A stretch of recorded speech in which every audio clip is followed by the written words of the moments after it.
김양민입니다. 불확실성 속에서 비교적 확실한 것을 찾아내는 과정, 이를 더 명료하게 만드는 거죠. 경영자, 직장인, 학생. 불확실한 세상에서 나만의 노하우를 가져서 승리할 수 있는 방법을 가져가시기 바랍니다. Making of Sense, Sense Making입니다. 안녕하세요. 여러분의 조직은 안정적이고 변화 없이 예측 가능한 환경에서 운영되고 있습니까? 아마 이 질문에 대해서 yes라는 답변을 하실 경영자는 별로 없을 겁니다.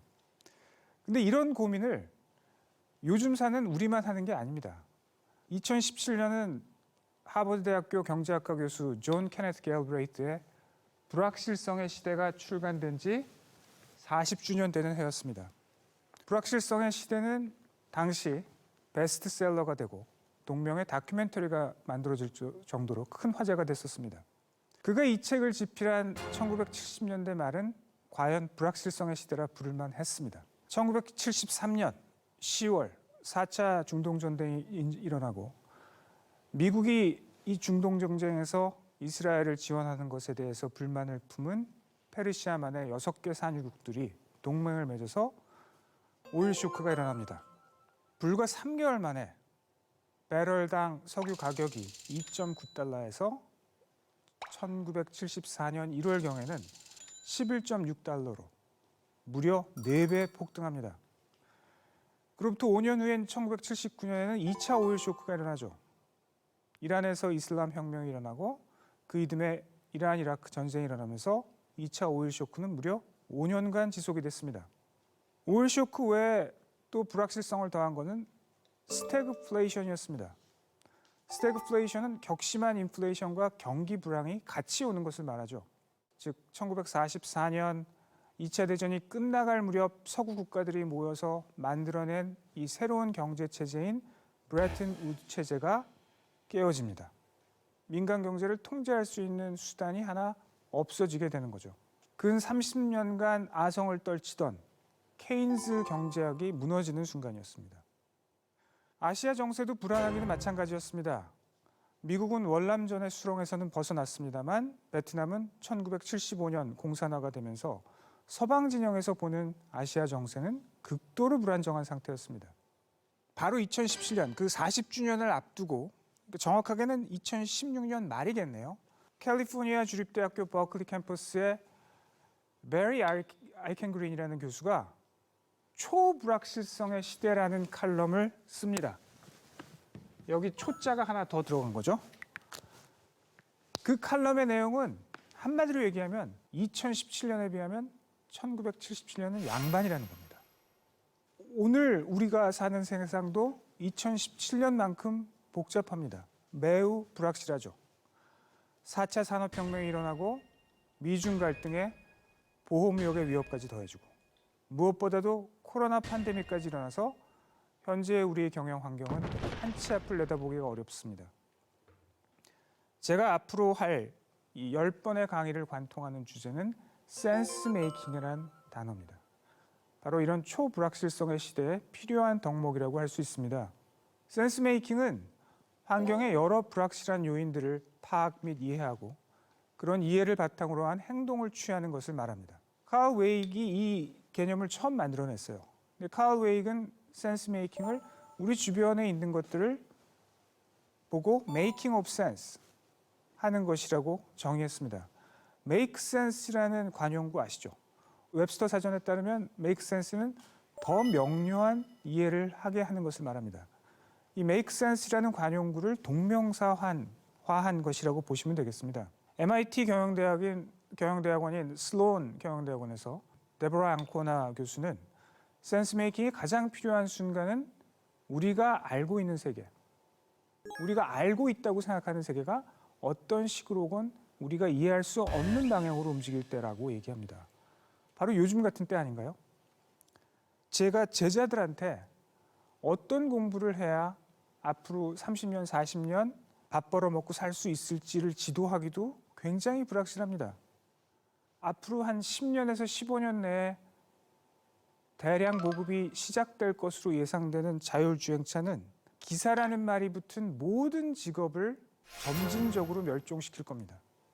택시, 버스, 우버, 트럭, 대리기사까지요. 아마존 고로 대표되는 무임 상점은 아마 캐셔, 즉 출납을 담당하는 분들뿐만 아니라 그런 마트에서 일하는 사람들의 직장도 위협할 겁니다. 이미 아마존에는 사람을 대신해서 수많은 로봇들이 물류 창고에서 물건을 분류하고 창고에 쌓아놓는 일을 하고 있습니다. 그나마 여태까지는 굳이 고등교육, 즉 대학 교육이 필요하지 않은 그런 직종들이었습니다. 문제는 정말 고연봉 직종, 대학 교육 이상의 학위가 필요한 직종에서도 기계가 인간을 대신하기 시작했다는 것이죠. 미국이나 한국이나 문과로 분류되는, 한국에서 문과로 분류되는 그런 전공 중에서 제일 들어가기가 어려운 전공은 제가 전공한 경영학과 경제학 정도일 겁니다. 그리고 이런 경영 경제 전공자들 중에 제일 머리 좋은 친구들이 가는 데는 골드만삭스 같은 투자은행입니다. 근데 그 골드만삭스에서 몇 년 전부터 일종의 인공지능 회사인 캔쇼에 투자를 하고 캔쇼가 만들어내는 보고서를 받아서 쓰기 시작했습니다. 이미 인공지능이 주식 포트폴리오 선정, 대출 심사 같은 건 다 하고 있죠. 근데 캔쇼는 거기에 한 가지 기능을 더 붙였습니다. 전략적으로 이게 어떤 사건인지를 알아내서 보고서를 써내는 능력이죠. 예를 들면 몇 년 전에 이 캔쇼에 대해서 소개한 뉴욕타임즈의 기사를 보면 시리아라는 키워드를 적어 넣으면 시리아 내전이 원유값 그리고 주식시장 어떤 영향을 미치고 앞으로 어떤 주식이 뜰 것 같은지 보고서가 불과 몇 분 만에 나온다고 합니다. 캔쇼의 창업자인 다니엘 네이들러는 아마 사람이라면 이 정도 수준의 보고서를 만들어내려면 한 40시간 정도의 노동이 필요할 거다라고 예상을 했습니다. 문제는 이게 아무나의 40시간이 아니라는 거죠.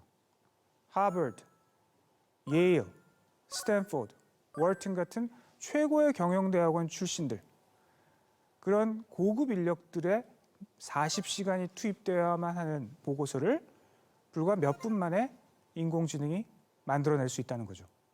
IBM의 인공지능인 왓슨을 기반으로 한 로스는 세계 최초의 인공지능 변호사입니다. 이미 몇 년째 미국의 유수 로펌에 고용돼서 이미 일을 하고 있습니다. 물론 아직까지는 그냥 판례를 찾고 분석하고 분류하는 정도의 수준입니다. 근데 실제 로펌 변호사들 중에 법정에서 논쟁을 펼치는 변호사의 숫자는 그리 많지 않다고 합니다. 대부분 신참 변호사의 업무는 판례를 찾고 분류하는 서류 작업입니다. 그러니까 장기적으로 보면 그렇게 안전하지 않다는 거죠. 인공지능이 점점 인간의 직업을 위협하면서 과연 기계와 맞설 때 인간이 가진 경쟁력, 비교 우위가 무엇인지에 대한 논쟁이 지금 몇 년째 많은 지식인들 사이에서 오가고 있습니다. 아주 오래전 물리학자 알버트 아인슈타인은 이렇게 얘기했습니다. The only real valuable thing is intuition. 직관이라는 거죠.